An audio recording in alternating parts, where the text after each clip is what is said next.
Who taught you to hate the color of your skin? Who taught you to hate the texture of your hair? Who taught you to hate the shape of your nose and the shape of your lips? Who taught you to hate yourself from the top of your head to the soles of your feet? Who taught you to hate your own kind? Who taught you to hate the race that you belong to? So much so that you don't want to be around each other. No, before you come asking Mr. Muhammad, does he teach hate? You should ask yourself, who taught you to hate being what God gave you? Most of us blacks, or Negroes as he called us, really thought we were free without being aware that in our subconscious, all those chains we thought had been struck off were still there. And there were many ways where what really motivated us was our desire to be loved by the white man. Malcolm meant to lance that sense of inferiority. He knew it would be painful. He knew that people could kill you because of it, but he dared to take that risk.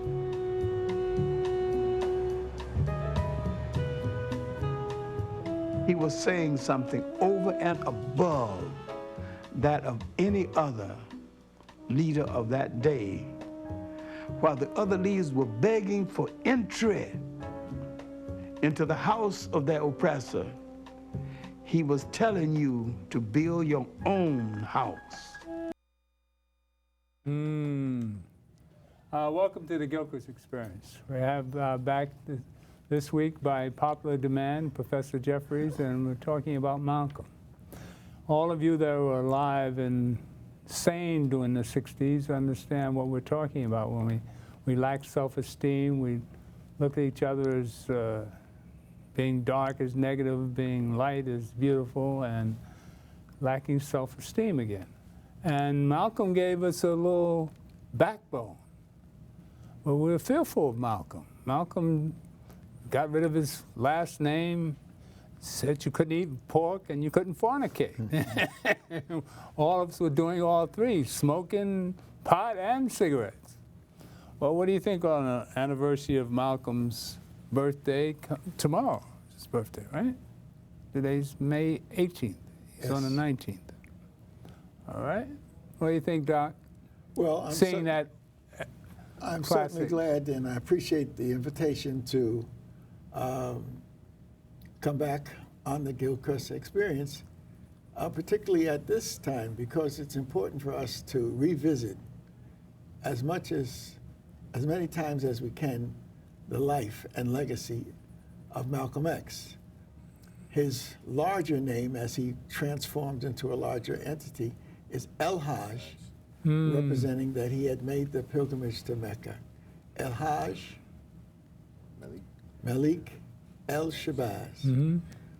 We also add Omawali, because the name given to him in West Africa was the child has returned, and Malcolm X.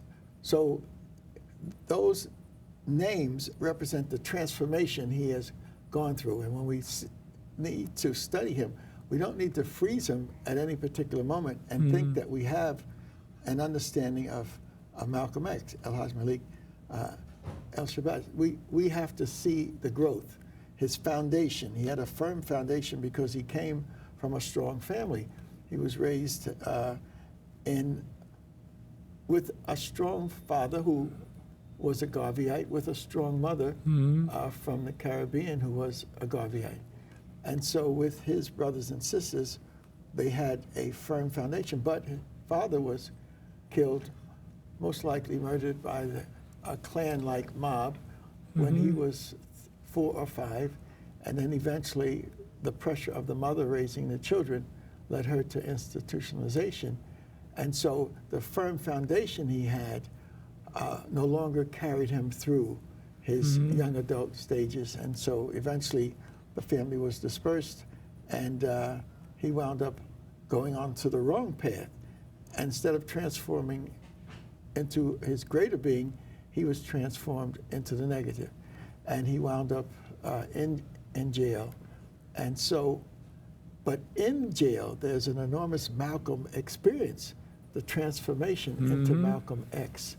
And then out of jail, the world is exploding around him in the late 50s and the 60s.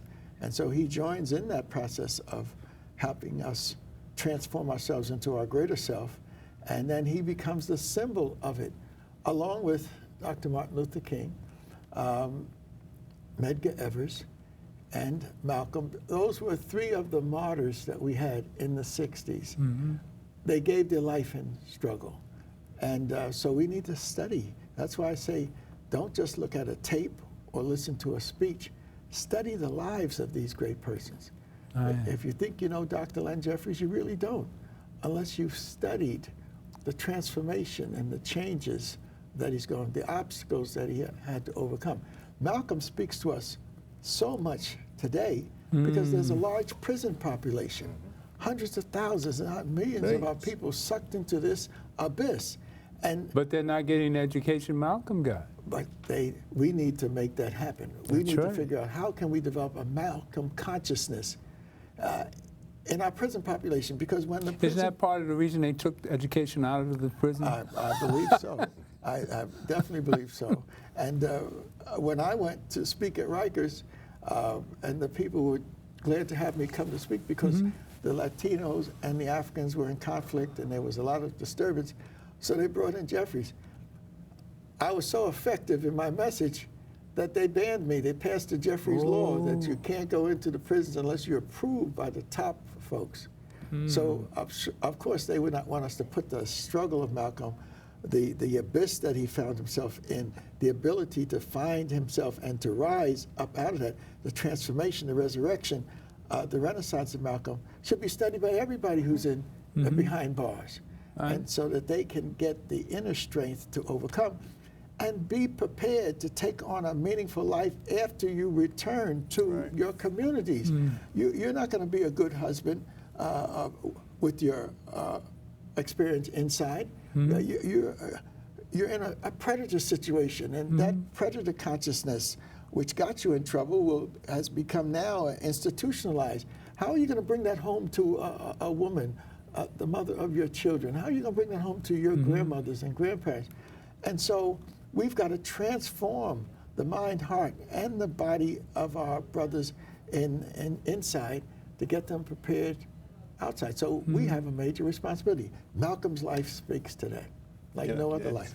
That educational piece, and we've had others here to talk about the prison industrial complex and the lack of education and the partnering of Bard College here in New York State to educate the inmates. So what it effectively does, it minimizes recidivism. Yes. The system lives off of the recidivists. People that come back, they get arrested, rearrested, rearrested. And when I was a detective, when we had young fellas that we had arrested, we have them in a cell, we would give them material to read. And I would ask them, I said, can you read? You know, everybody, well, read this. Why do I have to read? I just want to know if you can read because it's something I want to give you. And a young man was there. He was only 16. He was there for 7 robberies.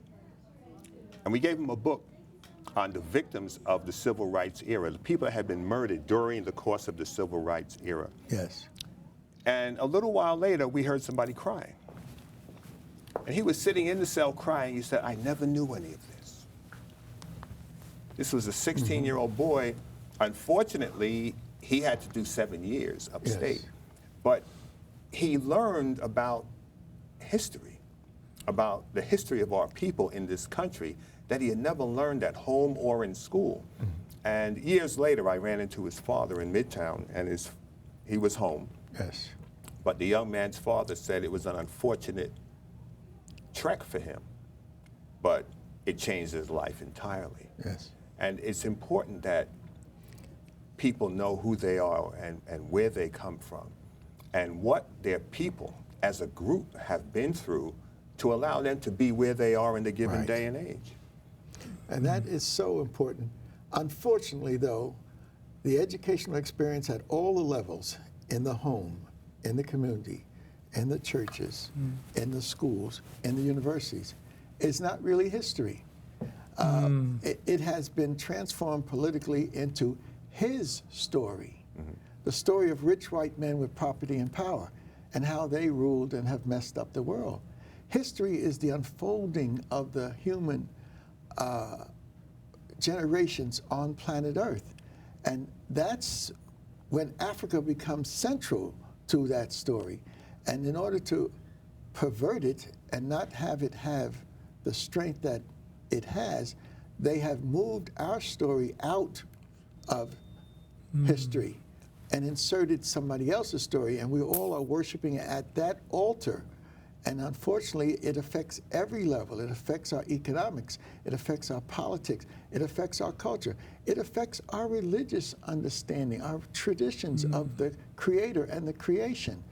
At the center of all of this is a systemic process of the system of white supremacy, which controls the development of the mind, development of the body, development of the spirit. Our revolution in the last 50 years has been to help to destroy this deified system of white supremacy and expose it.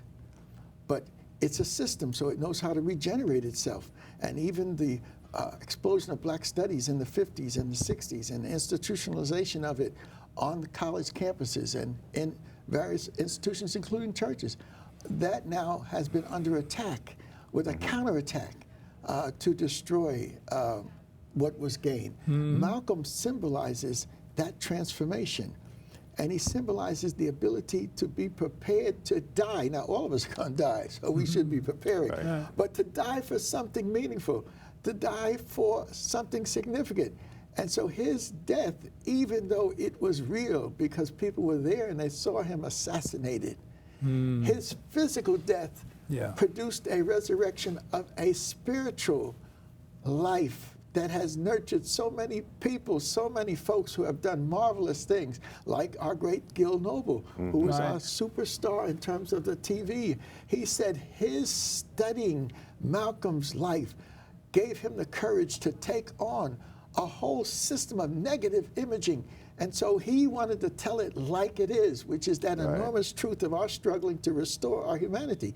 And you need that struggle at the heart of things when you're in the prison, when everything is structured to dehumanize you.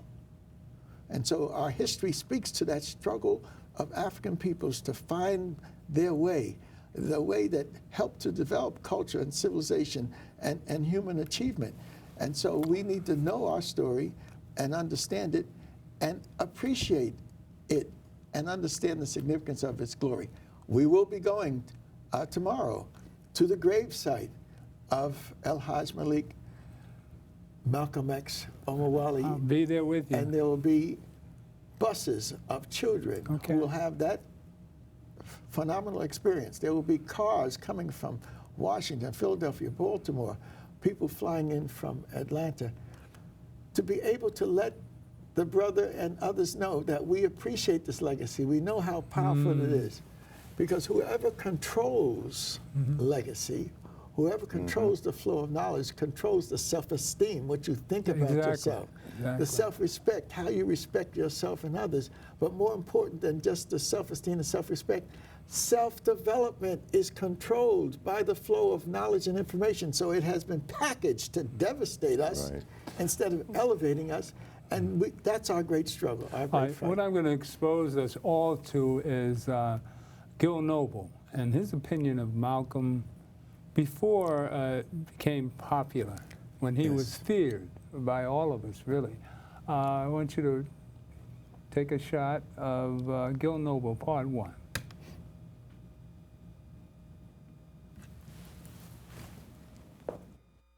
My first inoculation was Dr. King. And then that led me to Adam Powell and a lot of other people.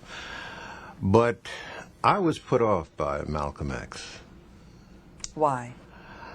Because what he was saying and the way he was saying it was too blunt. It was dangerous. And you didn't say those things in those days. I told you, we had been socialized as kids to get around wrong, not to confront it. And Malcolm spoke in very declarative terms, and he said some terrible things about white people that we thought but you would never express it, you see. He talked about the way this country was not a democracy but a hypocrisy, and he talked about what had been happening to us down south and up south. And he was not shy. He had and he was very, very intimidating. I'm man enough to admit it. To a lot of people who are my age who will speak, with love about Malcolm as though it had always been that way. But that's not so. He scared a lot of us to death. And then, mind you, I had this apartment, a bachelor apartment on Convent Avenue, and I'd been having a lot of fun, And here he comes talking about a different way of life. First of all, he dropped his last name. Well, we had been socialized to take great pride in our last name. The more European it sounded, the better.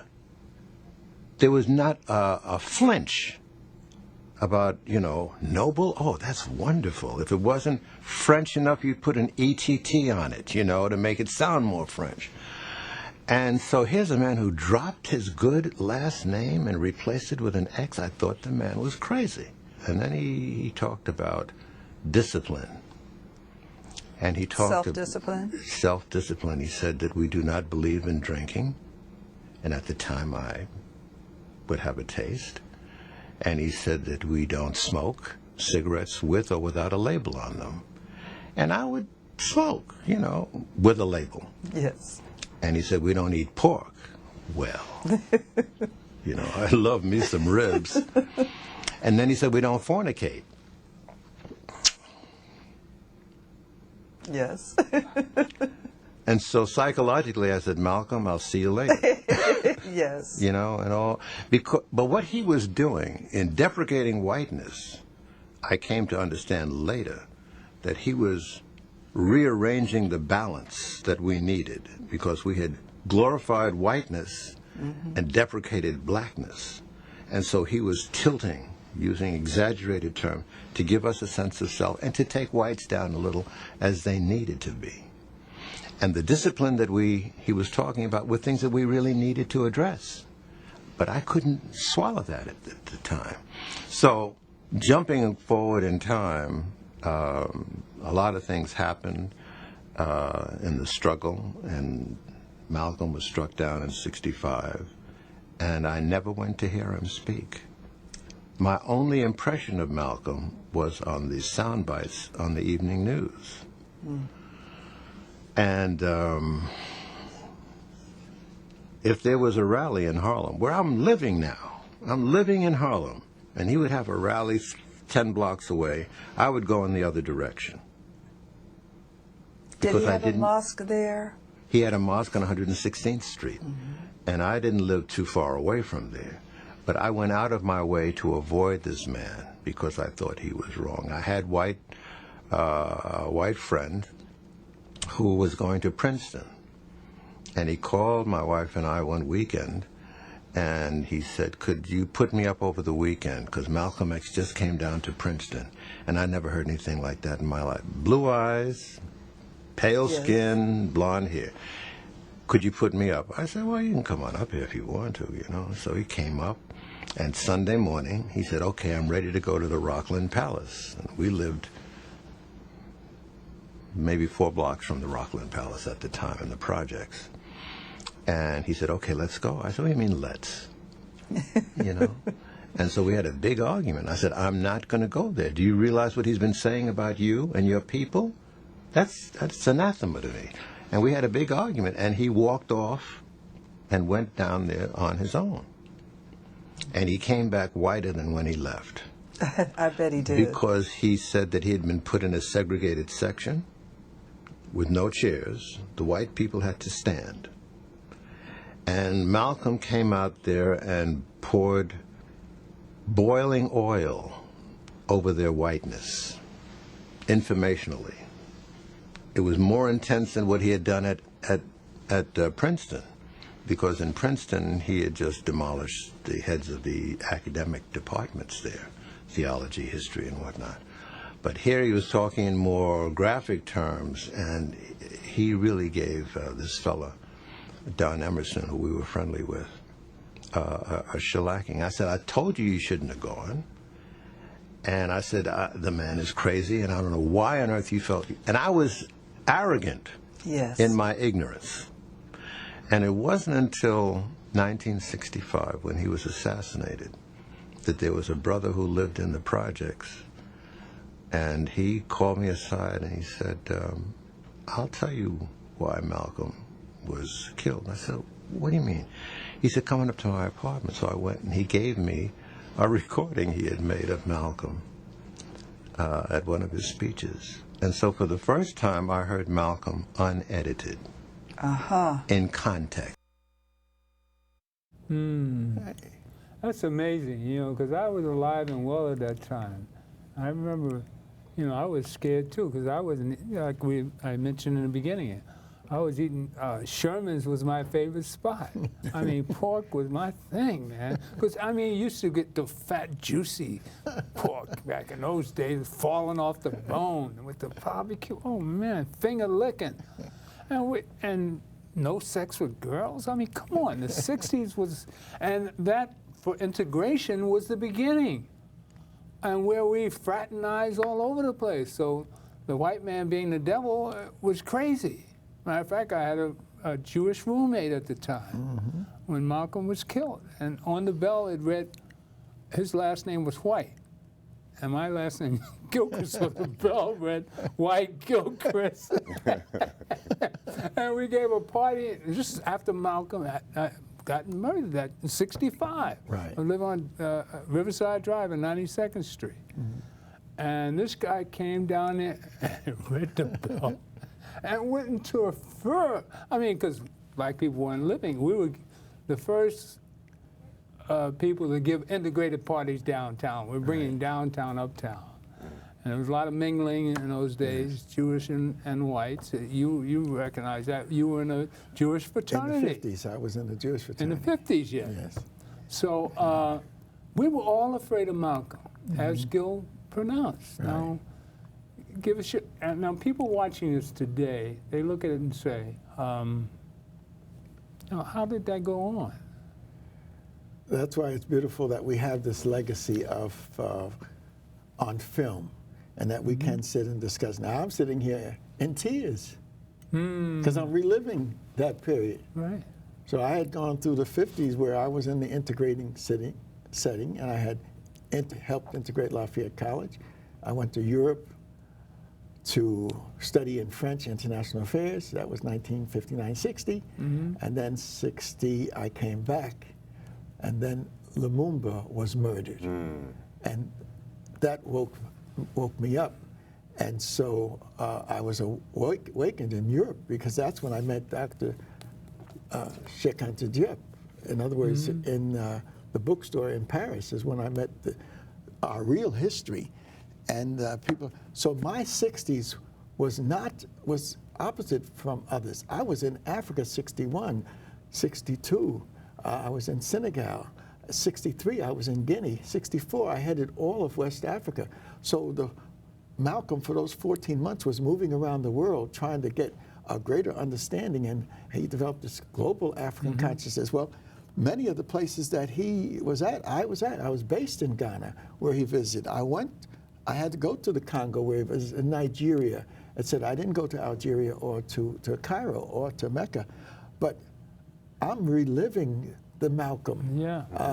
But I understand what you mean, that others who were subject to this distortion of his life and the meaning of his life, and his willingness to confront this situation that we all still face. We still are too gentle, and when it comes to dealing with our circumstance. Frederick Douglass said it best: if there is no struggle, there's no progress. You know, those who profess to favor freedom yet deprecate agitation are men who want the crops without plowing up the ground. They want the rain without the thunder and lightning. They want the ocean without the awful roar of its many waters. This struggle may be a physical one, it may be a moral one, but it must be a struggle. Power concedes nothing without a demand. It never did, it never will.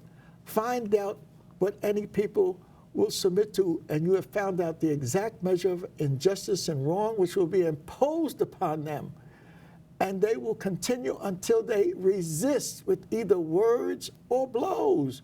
Well, Malcolm had set that pattern for us, but that was Frederick Douglass, a former enslaved person who fought his way out of enslavement, talking about struggle. Well, Malcolm was a continuation of this great struggle of us to restore our humanity. And we're now revisiting him.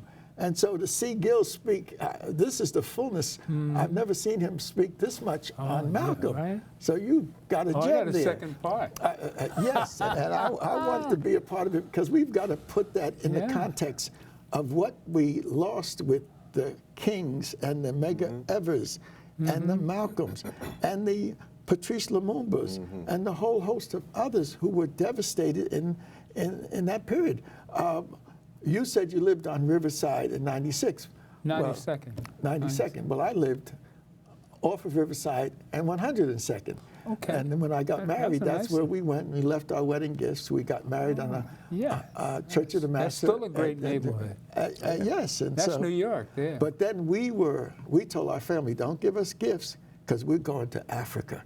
So we had a money bag. We didn't know what a money bag was, but then with the wedding gown, You know what it is now. came a money bag. And so we were able to go to Africa. After Malcolm was assassinated, February the 1st in 65, in March, we were heading to Europe to begin our sojourn for a couple of years in Africa. That was the time to go to Europe. Yes. In the You know, 60s. I never, looking at the two men, Malcolm and Martin, Oh, wow. Eminem, Right? if you were black in that period, there's no way in the world you could be sitting on the fence because you had the militant Malcolm and the diplomatic Martin. So wherever you fell, you could gravitate to one or the other to stir the pot. Right. And I don't think there's been a period in history, especially for our people, where we have had two bigger-than-life leaders in the same era But we didn't know that. focusing on the same agenda of lifting their people But up. look at how Malcolm talked about Martin. Yeah. It was just like Du Bois but he badmouthed Malcolm. it was just something like terrible. Du Bois and Dr. Garvey, you can focus on the negative, but you also have to see where history was moving them. One was moving our population in the South. My folks are from the South, Georgia, my father's side, Virginia, my mother's side. And it always perplexed me why our people in the South weren't fighting all of these things that they have to deal with.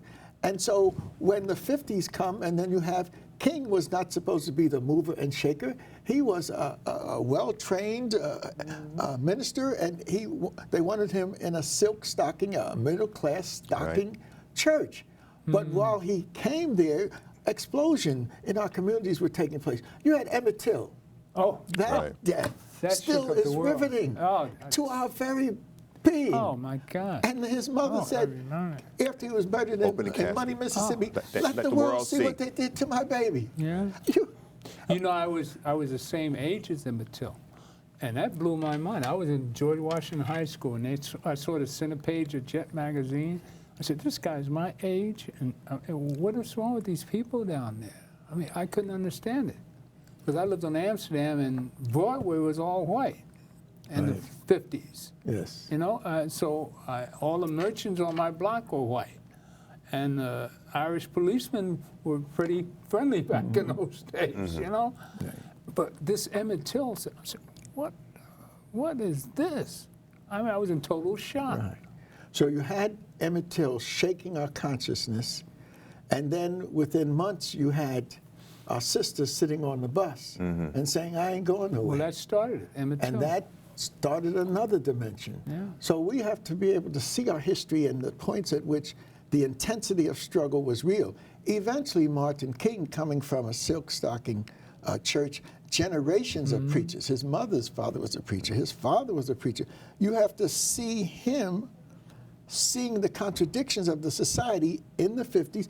Do you know he was there at the independence of Ghana with Kwame Nkrumah in 1957? Malcolm?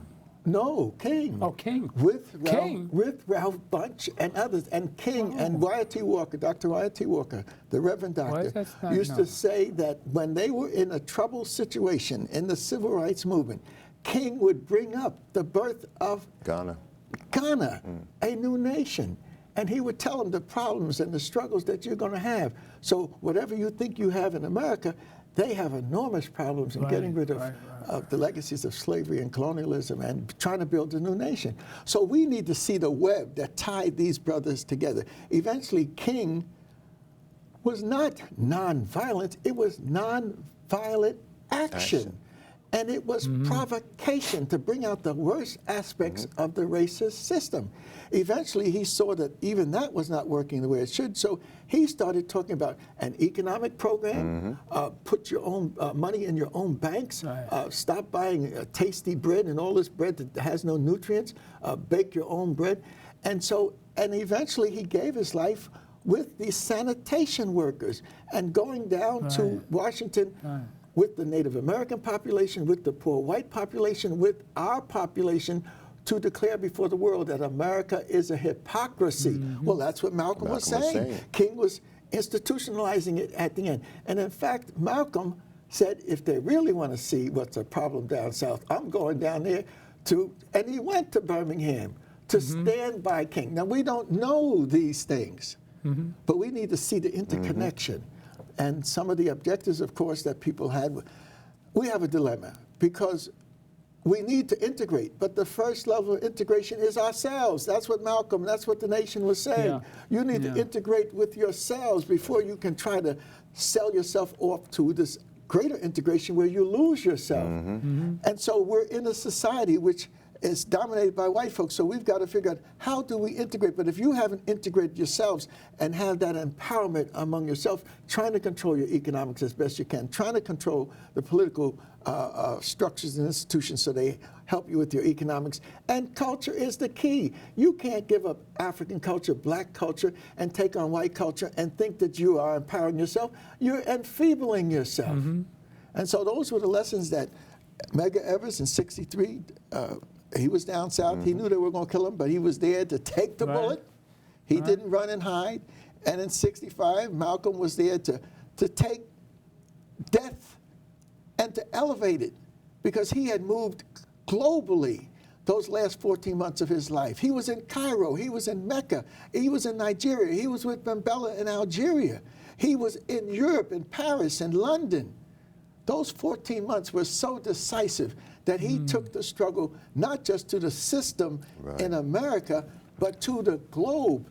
And then when the Africans met in May 1965, 30-plus African nations, and established what became the OAU, the Organization of African Unity, hosted by the Emperor Haile Selassie, who years before had come to New York to speak on behalf of Ethiopia in 1936-37 when I was born. He was a lone voice saying, you've got to protect Ethiopia. And there was only Ethiopia and Liberia as free entities on the African continent in my lifetime. And so in '65, when I'm going to Ethiopia, you have 38-plus nations forming this union. And Malcolm is still moving through the world. And he's saying, look, if the African continent is unifying, what about those Africans outside of the continent? And we need to form a parallel structure. And so he set up not only Muslim Mosques Incorporated to keep the Islamic tradition that had helped him develop, but he establishes the OAAU, the Organization of Afro-American Unity, to parallel the Organization of African Unity that was continental. We have to see the 60s as that period where we exploded on the scene with power, Black Power movement, Black Power organizations, Congress of African Peoples, the urban rebellions in all of these cities. While we were at the Black Power Conference in Newark, New Jersey in 1967, my hometown, I had just come back from Africa, working on my PhD. I thought I needed to get this PhD. But when the city was exploding, I said, I need to be a part of it. Put that PhD on the shelf. And so it never got done for the next 4 or 5 years because I was in the middle of all this activity, the urban rebellions, the formation of the Black Power movement, going to Gary, Indiana, eventually 10,000 of us. And the Black Studies movement comes directly out of Malcolm saying, own your game, own your history. Yeah. And then King became the explosive catalyst that spread Black Studies around our country, if not around the world. The murder of King in '68 was the single blow that had Kwame Ture and Rap Brown and others saying that get on these college campuses, get the knowledge, protest, demonstrate. So the Black Studies movement is directly related to Malcolm's vision and what he got from the Nation of Islam transformation that took place, and Sister Ella, who was his elder sister and helped to direct him, and the struggles that we were waging all over. And it wasn't just in Africa. I mean, in America. It was in Africa. I was there when Nkrumah was overthrown. I was there in the Congo and other places in '64. And so we have to see the Caribbean and Brazil, African peoples in America, African peoples in Europe, African peoples on the continent as linked up to a revolutionary spirit that has allowed to begin to throw off the shackles of white supremacy around our movement and our hands and our legs. But the most important thing is the mind. Our minds. And that's what Gil represents. That's what Malcolm represents. That's what King I got represents. a treat for you. I got a second half here of Gil. All right? But you're overdoing it today. No, I mean, this is my hero. You kidding, right. Gil Noble? We all knew. That's my hero. We all knew Gil. All right, let's go back to Gil and play that second piece for me, will you?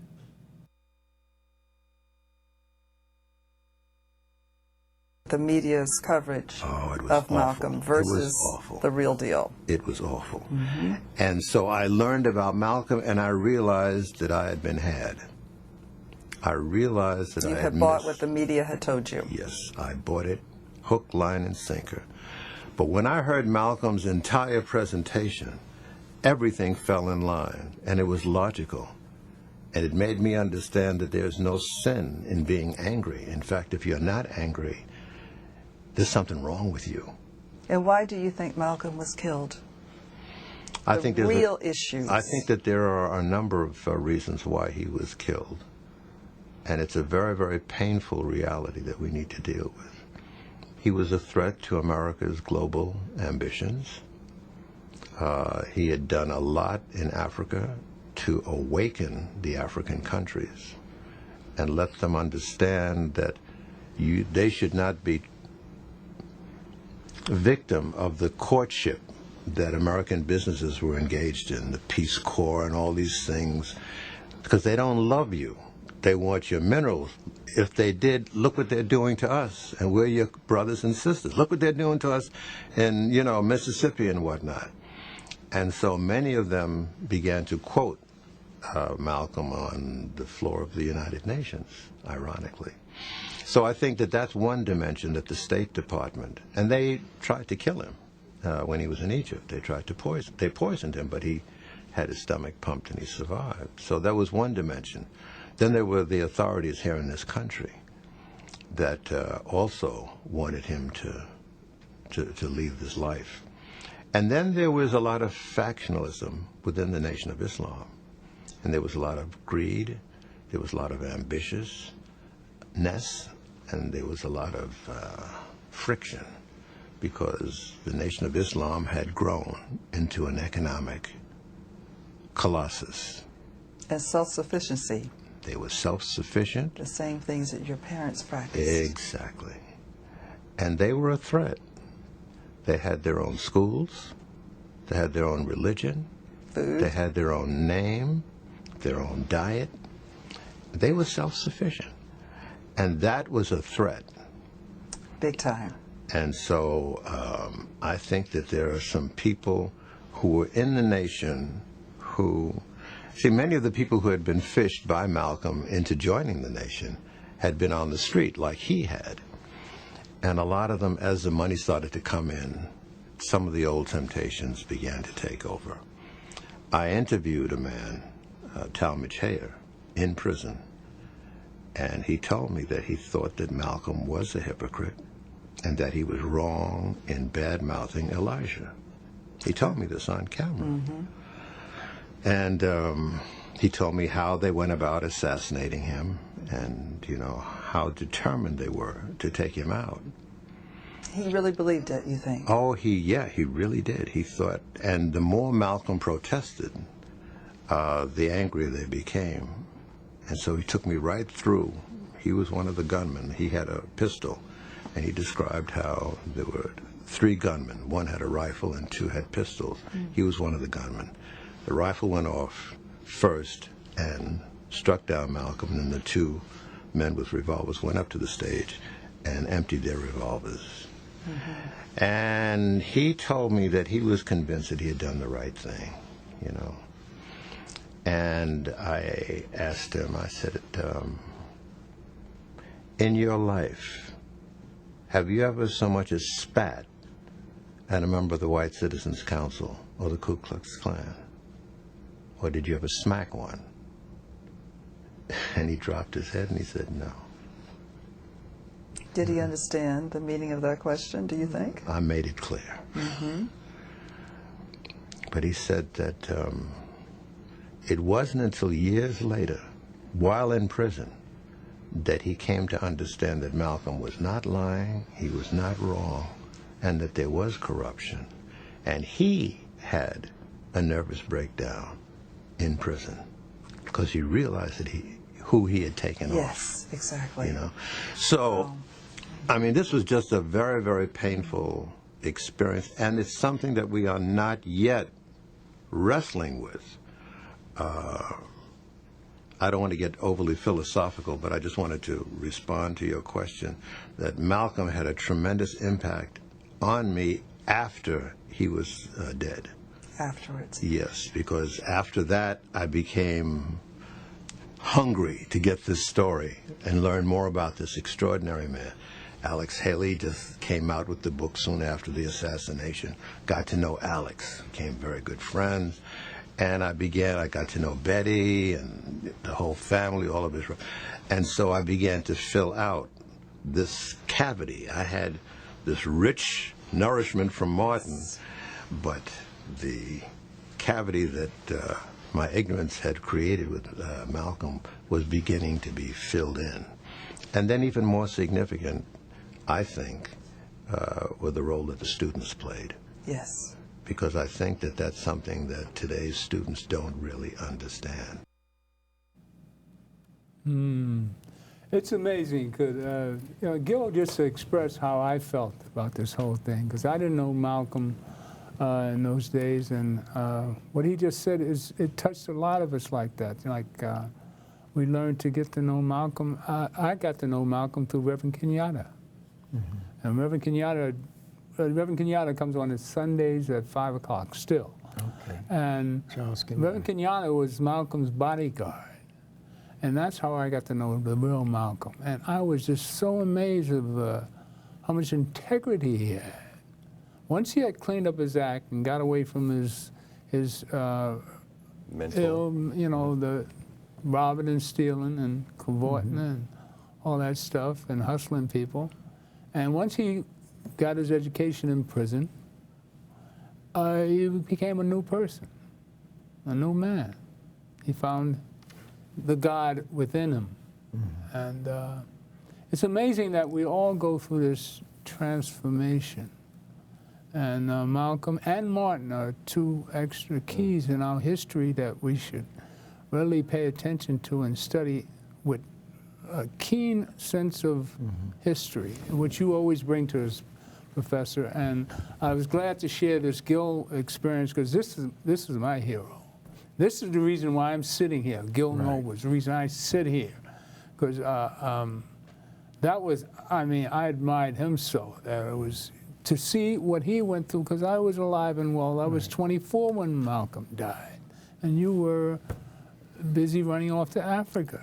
Right, and deep into continuing his legacy of trying to connect us as African people. So he just explained why Malcolm was killed, and you just went over it. And we need to understand that struggle that they epitomized the Kings and the Malcolms and the Medgar Evers, that intellectual warfare is still going on today. Amen. And one of our greats, who was a leader of our people, Dr. Jacob Carruthers, he entitled his book, Intellectual Warfare. Mm-hmm. We need to have our guns set to deal with the enemy who is at war with us. What the FBI did was followed by COINTELPRO and Nixon and the things that we are now saying the government's doing, but the government has been doing it. They destroyed Marcus Messiah Garvey. Mm-hmm. Oh, yeah. Every major movement that we've had has been infiltrated or... how many years did we have Hoover to deal with? That's right. My God. And he still has his building down there in Washington.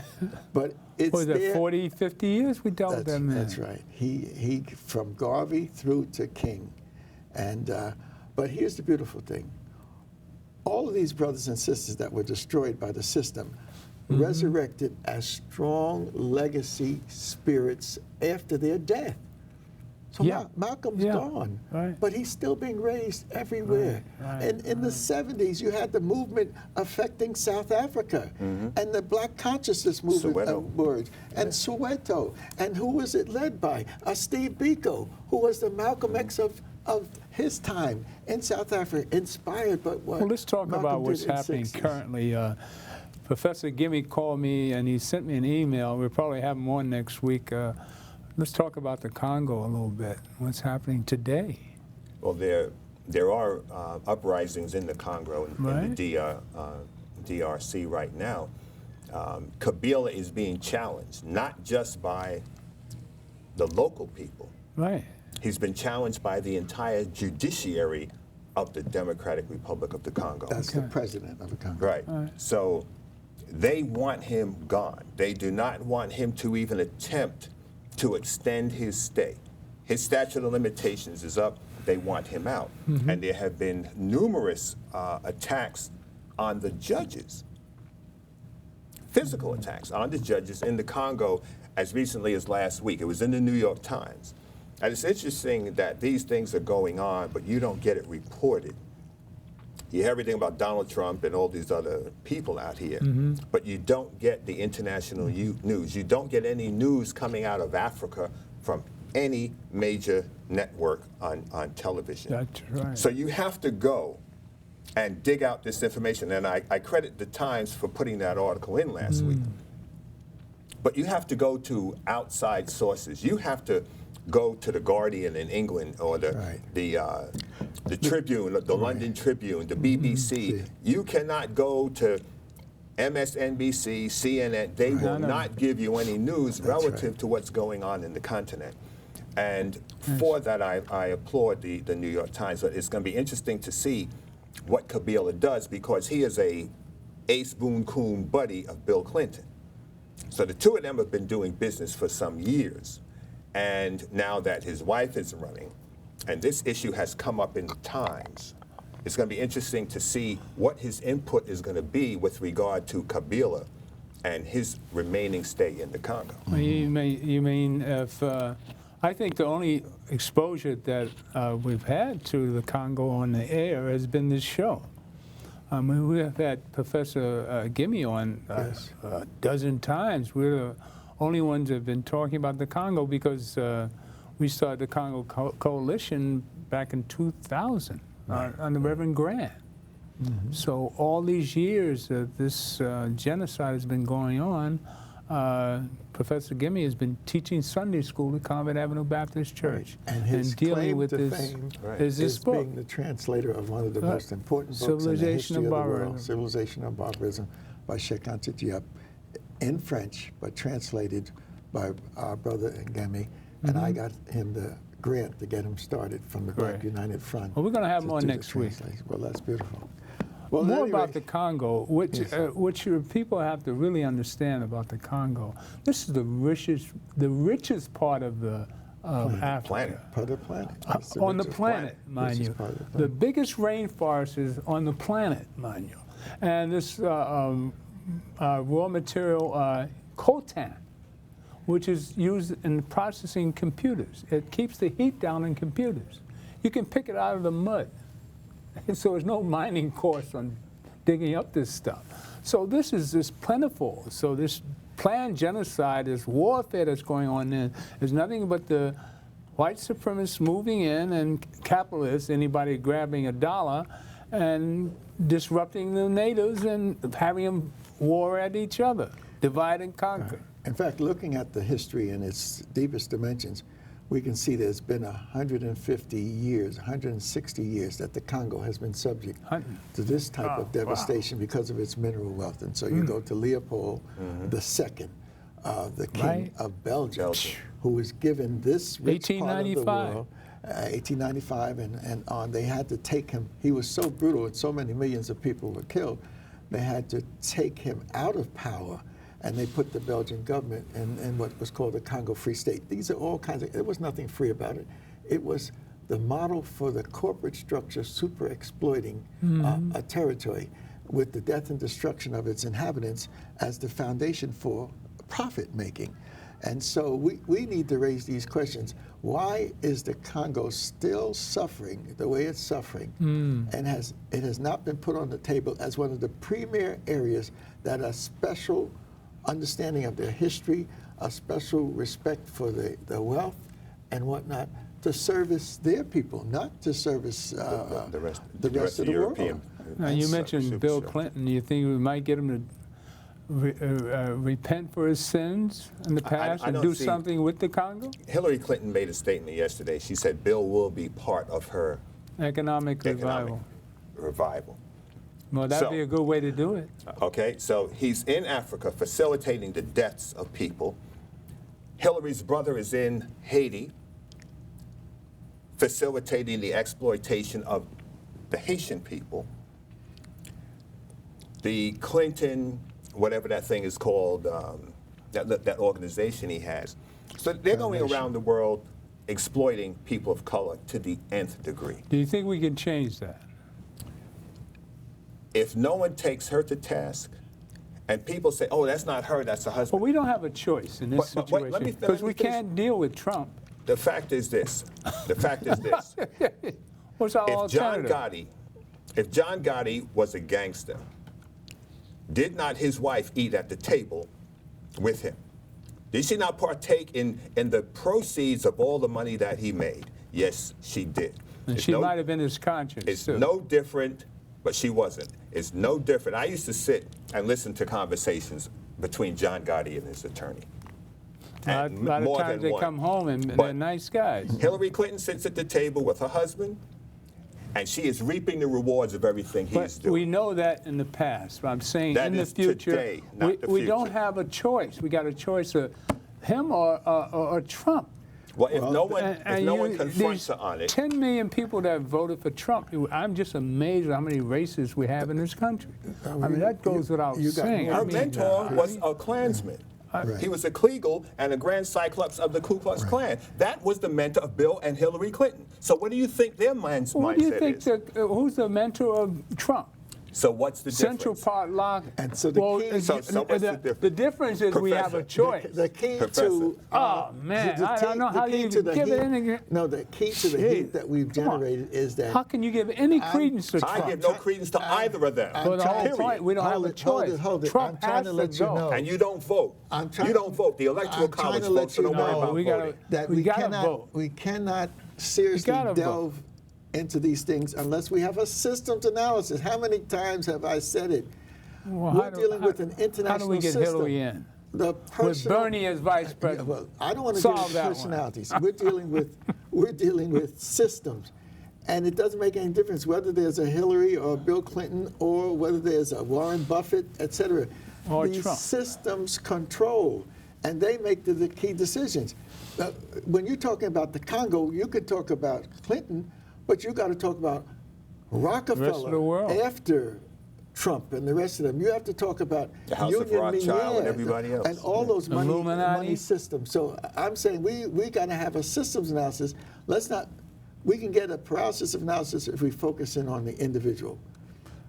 But if you do point out individuals' conduct related to the larger system, the fact that the Congo was organized around a consortium of European powers, and they built something called the Union Minière, corporate structure, the greatest corporation in the history of the world. That corporate structure didn't disappear. That corporate structure, it still exists. And so the German banks, the Japanese banks, the Rockefeller banks, Chase Manhattan, my bank, all of them. Chase Manhattan is called J.P. Morgan Chase. Those were two of the robber barons, J.P. Morgan and John D. Rockefeller, emerged at the same period of time in 1868 when my grandfather was born. And he was eventually had 50 years, and during that 50 years, J.P. Morgan and Rockefeller became the symbol of power, organized as corporations taking over the government. They could buy senators, they could buy states, and you got it. There's another look at economics and power that we have to have, but we miss it because we're talking about, well, George Washington had some slaves, and Thomas Jefferson had some more. They all had enslaved Africans working their plantations. That's right. That's how they made money. Even Benjamin Franklin, because that was the system. That's right. So there's no need to pointing out, like I do, that Jefferson not only had some slaves, he had 4 plantations, and then he had a beautiful slave girl who he misused and abused and had 5 to 6 children by, living in Monticello. But it's the system. Maybe she was happy. But anyway, we'll be going as a family. She's sleeping with the master. Tomorrow we'll be going as a family. Those of you on the airways of the Gilchrist extravaganza, his expose of our history, we'll be meeting at 9 o'clock to 9:30 and leaving at 10 to go in buses and go in cars to the gravesite of El Hajj Malik El Shabazz Omawali, Malcolm X, a grave shared now by his great queen, Dr. Betty Shabazz. And we will be able to have the rituals of remembrance and the rituals of enlightening these younger generations of the importance of these brothers, and letting us know from the various groups that we have to see each other as an army fighting this system, and not fighting each other, even though we may disagree. So, as usual, we're running out of time. And I don't know why you don't know how to stop the clock or get another hour. We just got excited. We'll continue next week. Next week we'll bring you Professor Gimme, who's actually born in the Congo, and we're going to talk more about the riches that are there that we should be importing, exporting with our fellow brothers, and maybe we'll get Clinton to start an economic revival there. All right, repent, Clinton.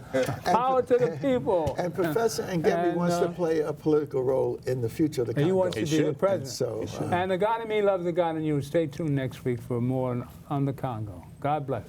Power to the people.